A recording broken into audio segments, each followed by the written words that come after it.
Les anges ont été créés par la lumière, les génies par le feu sans la fumée, et la bonté pieuse ne consiste pas, en substance, à diriger son visage vers le levant ou le coucher, mais la bonté pieuse consiste dans... Du sermon de l'imam, ce qu'on a retenu, c'est la définition des anges, la forme des anges, et puis... L'imam s'est entretenu avec nous sur les anges, qui sont les envoyés de Dieu auprès de ses créatures. Et les...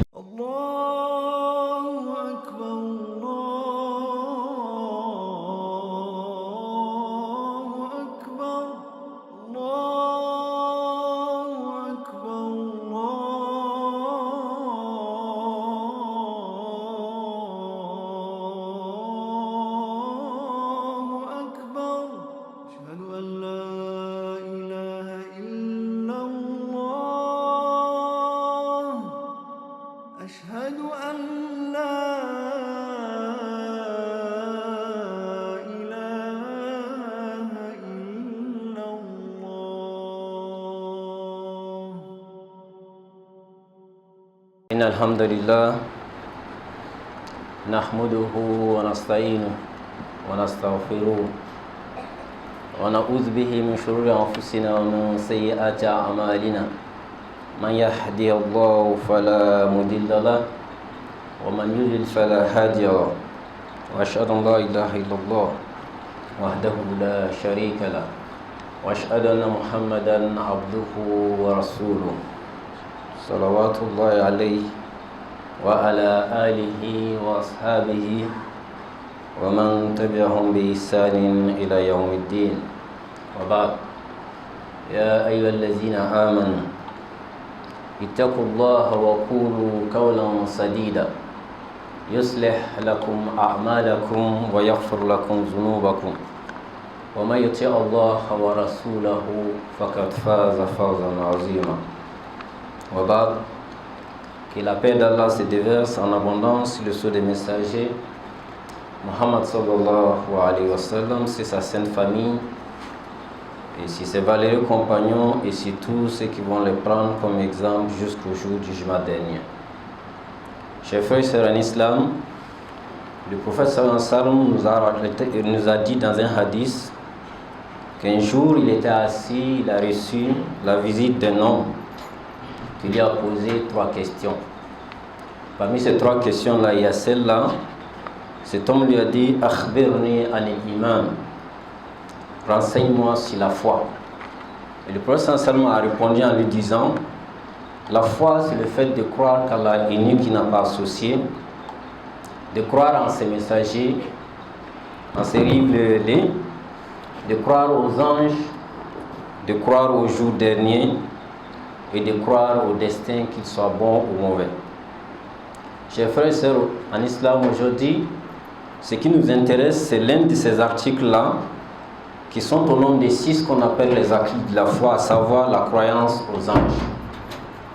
Notre croyance est une croyance qui demande explication, définition, pour qu'on ne puisse pas se tromper, et surtout qu'il n'y ait pas d'amalgame dans notre relation avec le Seigneur Allah. Quand on dit croire aux anges, il faut avoir 2 aspects en tête. Croire en leur forme, telle que le Coran et la Sunna du prophète sallallahu alayhi wa sallam nous les a décrits, mais aussi croire en leur rôle et fonction, tel que le Coran également nous l'a enseigné. Le Coran nous dit « Laysa al-birra an tuwallu wujuhakum qibla al-mashriq wal-maghrib, walakinna al-birra an amana billahi wa rusulihi wa kitabi wa malaikati » La bonté pieuse ne consiste pas, en substance, à diriger son visage vers le levant ou le coucher, mais la bonté pieuse consiste donc à croire en Allah, en ses livres révélés et aux anges, ainsi de suite.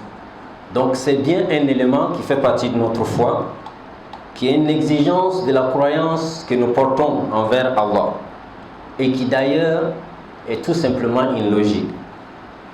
Voilà. Nous croyons en Allah et nous croyons que c'est lui qui est le créateur, et Allah nous dit qu'il a créé en plus des êtres humains, des djinns, des êtres qui sont appelés malaïka, qui sont des anges, à qui il a assigné des fonctions bien déterminées.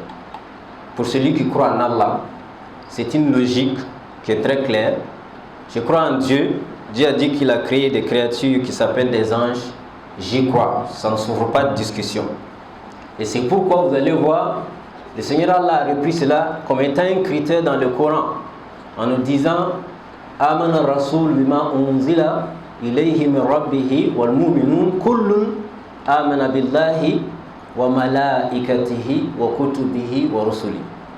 Donc ceux qui ont cru, ceux qui portent la foi, ils ont cru à ce que Allah a fait descendre. Donc le prophète sallallahu alayhi wa sallam lui-même en premier a cru à ce qu'il a fait descendre sur lui, mais aussi l'ensemble des croyants.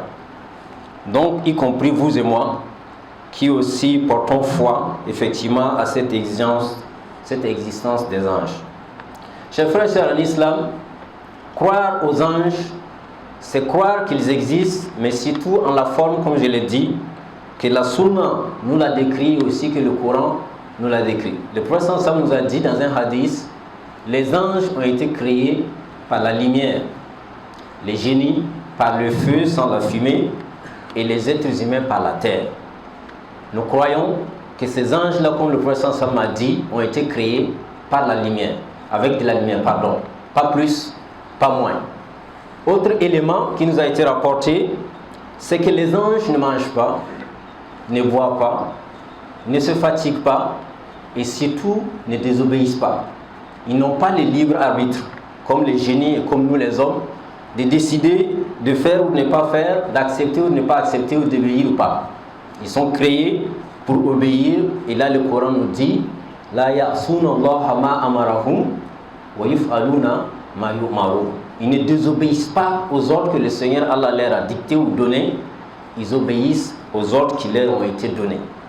Et c'est important également à savoir, parce que dans nos imaginaires, dans certains récits, il ressort qu'il y a des anges qui ont été déçus, qui parce qu'à un certain moment donné, ils étaient déçus, et ont décidé donc de ne pas suivre la voie, et ont été déçus de leur rôle d'ange.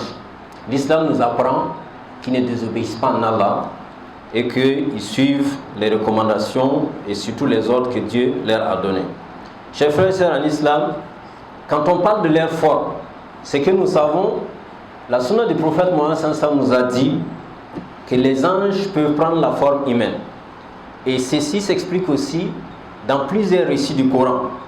Voilà, quand vous prenez dans la sourate Maryam, le Seigneur Allah nous dit qu'il a envoyé un ange à Maryam, que Dieu soit satisfait d'elle, pour lui annoncer la nouvelle et surtout insuffler l'esprit en elle. Et cet ange-là s'est présenté comme un homme avec l'image d'un homme. Ça a été le cas lorsqu'effectivement on a envoyé des émissaires à Loud, on a envoyé des émissaires à Daoud, on a envoyé des émissaires à Ibrahim alayhi salam. Ces anges sont venus en forme humaine et sont présentés à ces illustres-là et leur ont délivré le message pour lequel ils étaient donc chargés de transmettre. Donc la seule chose que nous connaissons, c'est qu'ils peuvent prendre plusieurs formes, et la forme que nous connaissons, c'est qu'ils prennent la forme humaine. J'insiste pour dire que la plupart du temps, nous ne savons pas qu'ils sont des anges, en dehors des prophètes qui ont reçu, à qui ils sont révélés en disant nous sommes des envoyés qui sont venus d'Allah. Alors je l'ai dit et je le répète, pour qu'à partir de ces sermons-là, vous ne vous mettez pas à avoir des anges au tournant, au feu de circulation. Ce n'est pas l'objet de cet enseignement. Chers frères et sœurs en islam, lorsque nous avons notre croyance, nous avons cette foi en Allah qui nous est enseignée et décrite, on s'en tient à cela.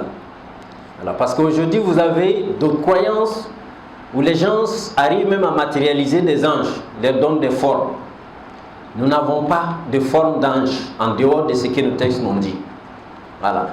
Des gens ou des récits ou des histoires de temps passés sont arrivés à un certain moment donné carrément à diaboliser certains anges, à insulter d'autres. Notre comportement et attitude et la foi qui nous incombe justement veut que nous témoignons du respect de l'égard à ces créatures-là comme il nous a été demandé. Wa aqulu qawli hadha wa astaghfirullah li wa lakum wa lisa'il muslimina min kulli dhanbin fastaghfiruhu innahu huwal ghafurur rahim. Alhamdulillah wahda wa salatu wa salam ala man la nabi ba'd. Chers frères et sœurs, l'islam, de ce que nous savons et qu'il faut ajouter à cette croyance, il faut retenir que les anges sont nombreux, multiples, et que certains ont des missions très spécifiques, d'autres des missions plus générales. Et parmi les anges que nous connaissons qui ont reçu des missions, nous savons tous que Jibril a été commis pour servir donc d'intermédiaire entre Allah et les messagers pour transmettre les révélations. Ce n'est pas dire que tous les prophètes ont reçu les révélations par l'ange Jibril, comme le Seigneur Allah dit dans le Coran, wa kallama Allah Musa taklima. Dieu a parlé à Moïse, voilà, de façon directe sans l'intermédiaire de l'ange. Mais on sait que Jibril a eu mission, voilà, de transmettre ces messages. C'est pour ça, par exemple, et pour les anciens qui connaissaient les livres saints et qui les lisaient, et comme l'exemple de Waraka, quand le prophète sallam a reçu la première révélation et qu'il était effrayé, il est retourné voir sa femme Khadija lui a dit: je vais t'envoyer chez Waraka qui a une certaine science. Et quand Waraka a écouté le prophète sallam, il a dit: si ma connaissance est bonne, l'être qui t'est adressé à toi, c'est l'ange Jibril. Il s'adresse aux êtres humains pour transmettre le message. Et si mon analyse est bonne, c'est que tu vas être un messager. Et c'est ce qui s'est passé. Donc c'était son rôle entre autres. Et il faut aussi retenir qu'il y a plusieurs autres anges dont nous sommes au courant, de par la tradition du prophète sallam, mais aussi dans le Coran. Voilà, on sait par exemple que Malik s'occupe du feu. C'est dans un rôle principal, c'est le premier responsable, si on peut dire ainsi. Il y a d'autres anges, voilà, qui sont avec lui, voilà, qui effectivement sont dévoués à cette mission-là. Asrafil est dévoué à souffler dans la trompette le jour de la résurrection pour mettre fin, le jour dernier pour mettre fin au monde entier.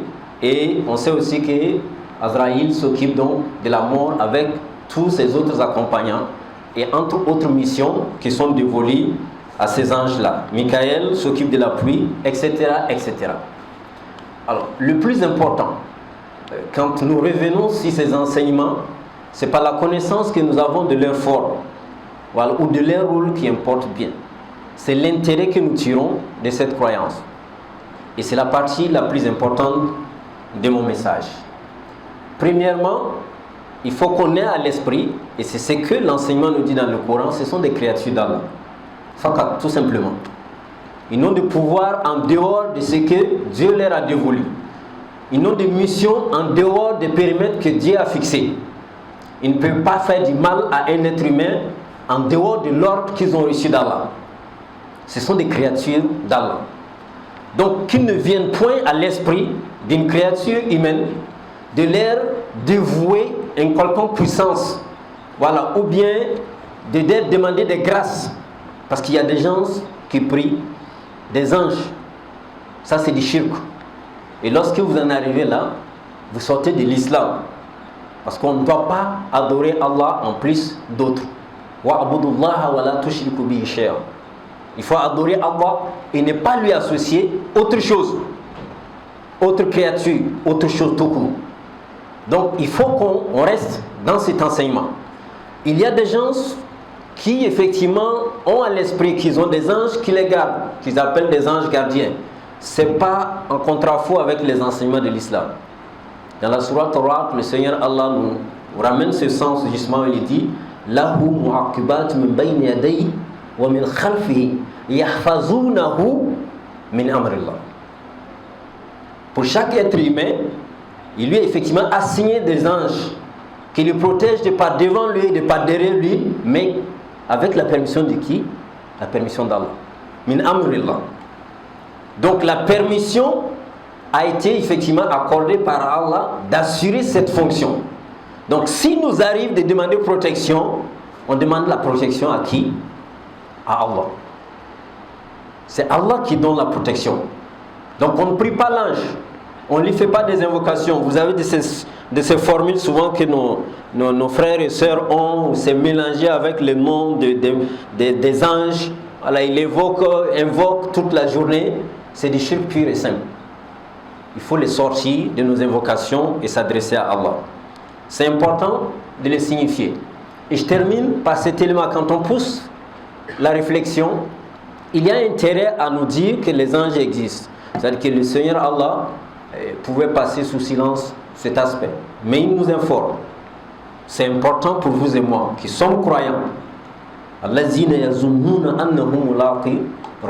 Nous pensons, nous croyons que nous allons rencontrer notre Seigneur. Et dans ces cheminements, lorsqu'on quitte cette terre pour arriver à Allah, on va les croiser sur notre route. Déjà, lorsque l'ange de la mort vient retirer notre vie, on va le voir, on va le croiser. Quand on y croit, ce n'est pas une surprise. On n'est pas effrayé. On l'a déjà intégré dans notre croyance.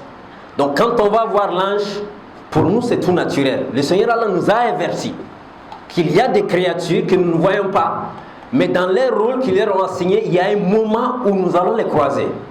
On est avertis.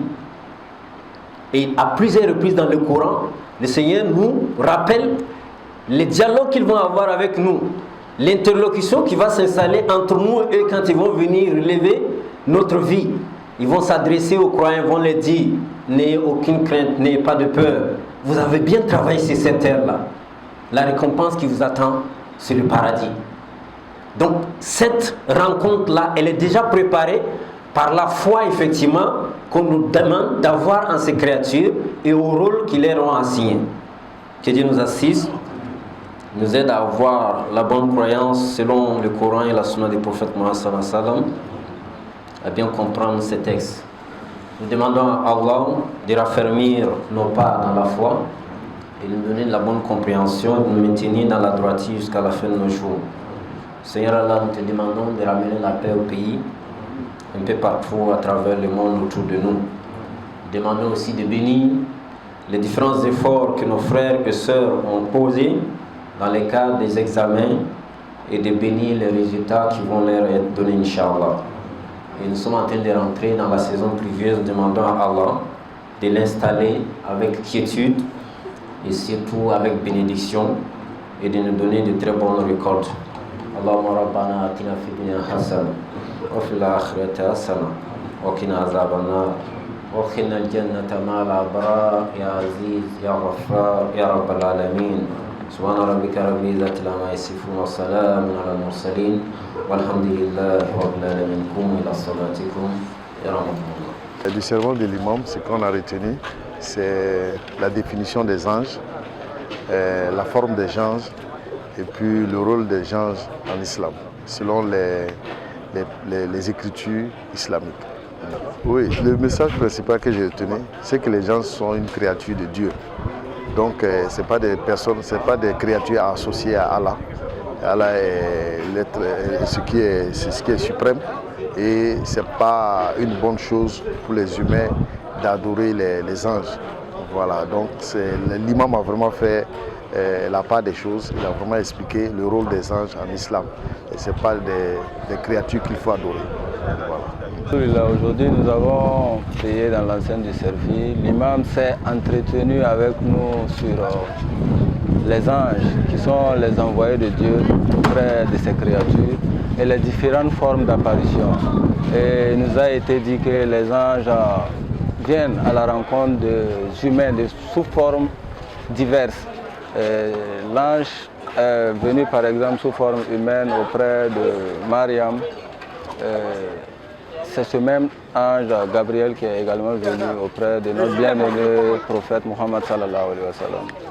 Et les anges sont des créatures d'Allah comme nous les humains, mais sans désir et qui sont exclusivement voués au service d'Allah.